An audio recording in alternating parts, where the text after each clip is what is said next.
LA Times, they asked the question by Chuck Stilkin.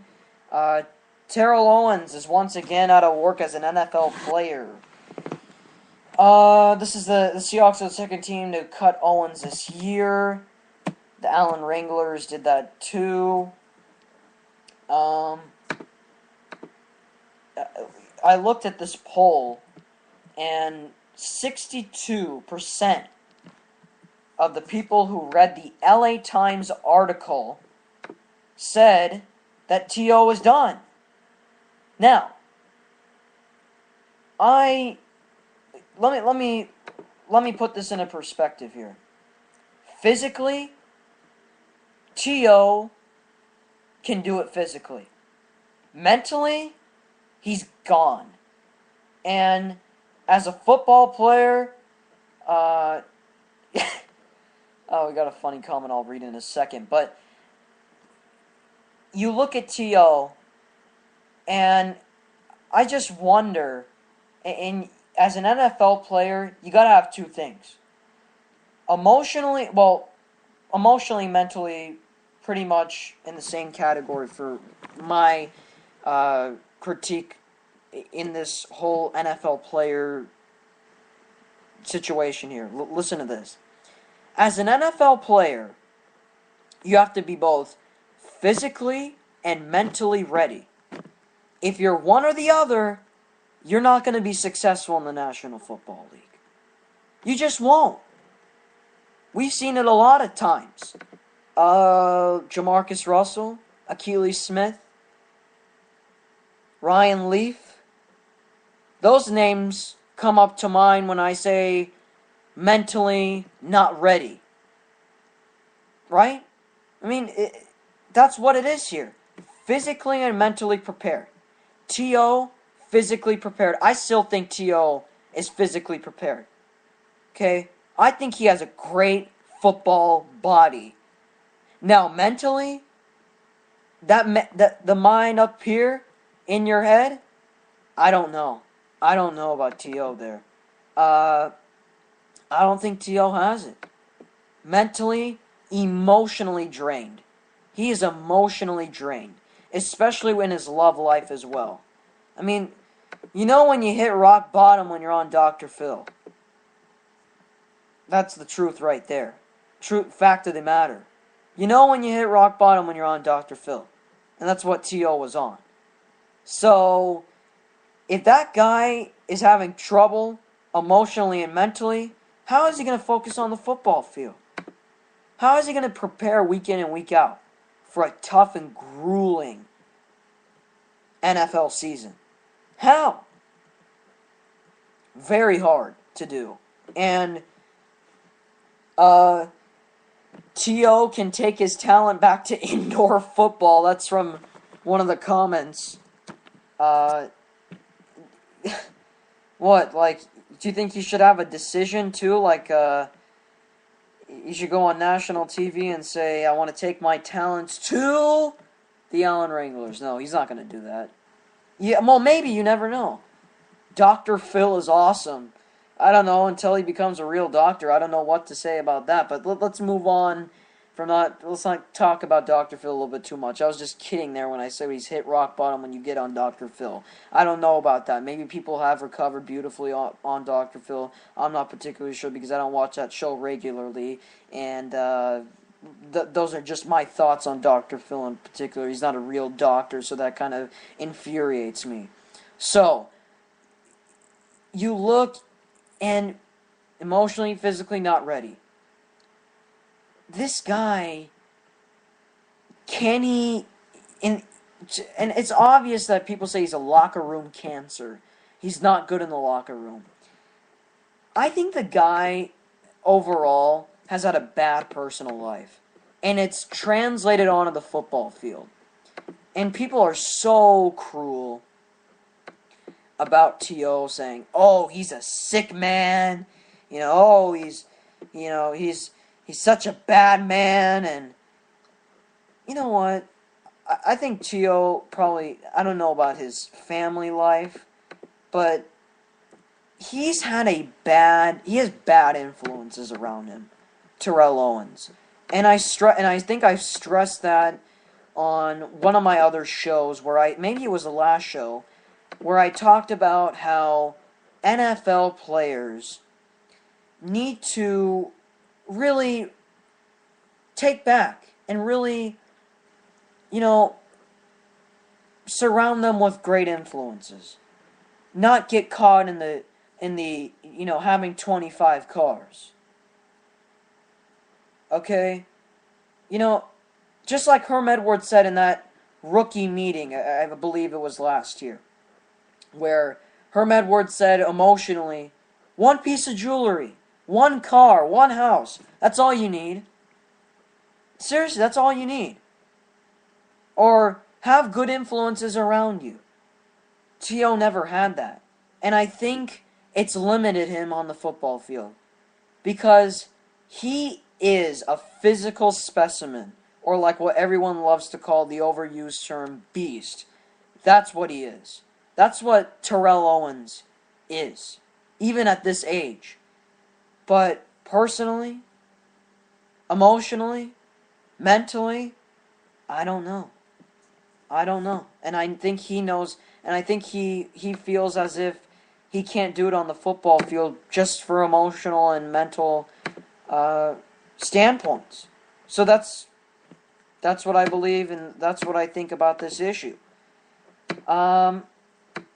We got another funny comment. I hope T.O. does that on national TV. I'm taking my talents to the Allen Wranglers where I make $500,000. Look, I'm not trying to mock LeBron. I actually like LeBron, but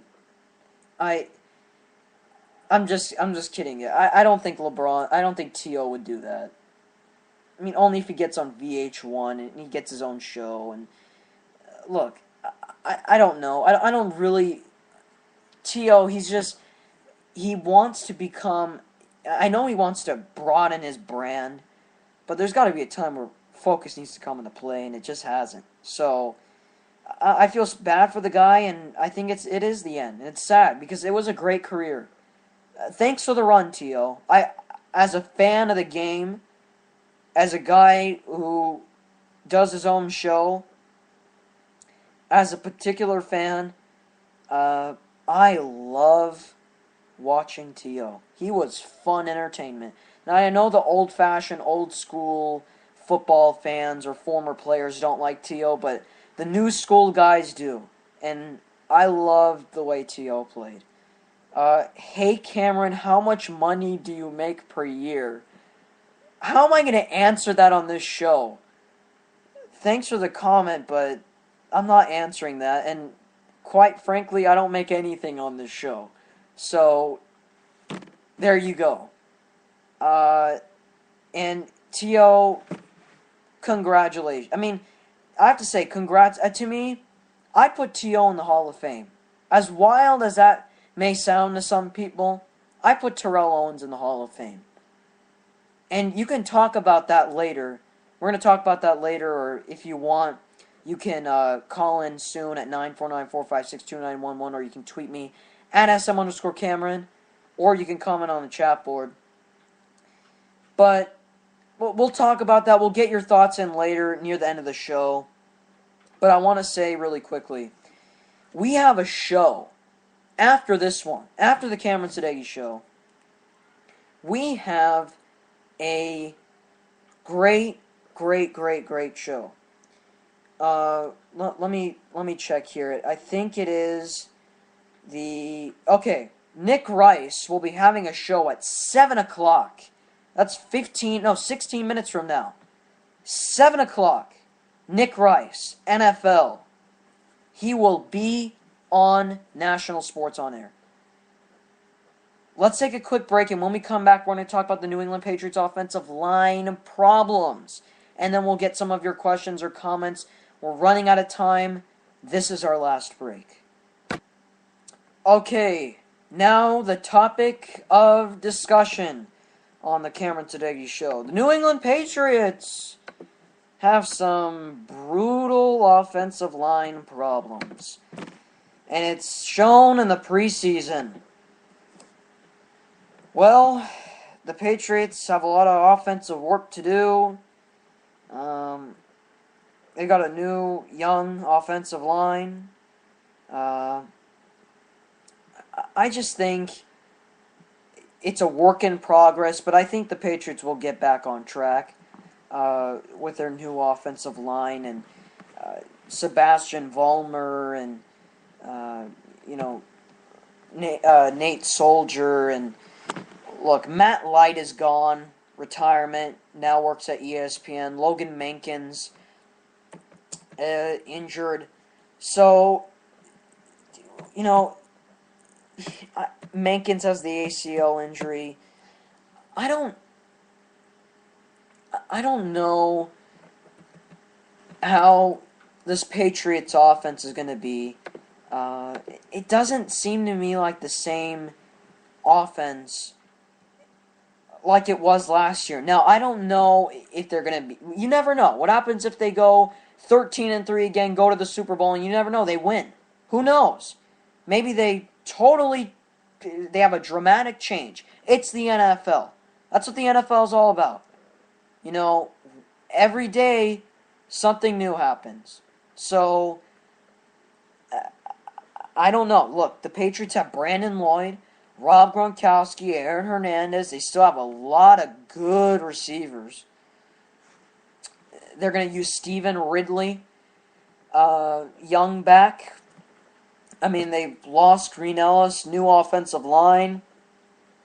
I don't know, but this offense, I don't think it's going to put the exact same identical numbers, but I think it'll be pretty close, and I still think this team will go to the Super Bowl. I think this team's the best in the AFC. And we got another question. Will Tom Brady be the best quarterback this season? I don't think so. Look, we don't know, because with the addition of Brandon Lloyd, you've got a deep threat. Last year, you didn't have Brandon Lloyd, and you did not have the deep threat. Okay, so that might help Brady's numbers exponentially and skyrocket.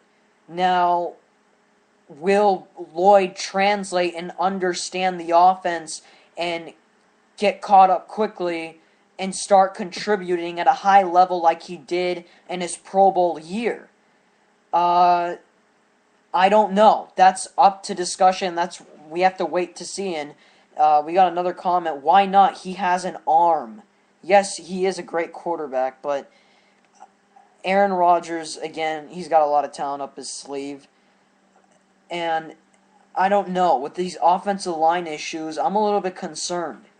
I still think Tom Brady's number 2, clear cut. And if Tom Brady's number 1, wouldn't be surprised, because Tom, we've seen him. He's just gotten better and better and better.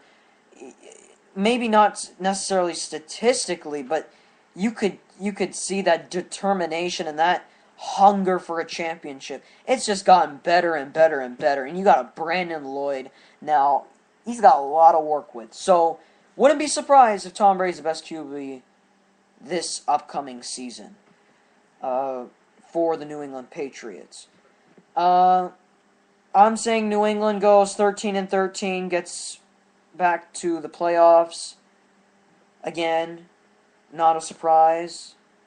Go to the Super Bowl and face the San Francisco 49ers. That's what my Super Bowl prediction is. And I think Tom Brady does win his 4th ring. I think Tom Brady does win his 4th ring, because even though San Francisco has got a stout defense, and their offense has gotten way better, I think the Patriots are at a point where they're impatient to win. They've got such a large desire. Their backs are against the wall. Brady is aging. So, I just think it has to be, to me, it would be mightily, mightily important. It would be mightily important for Brady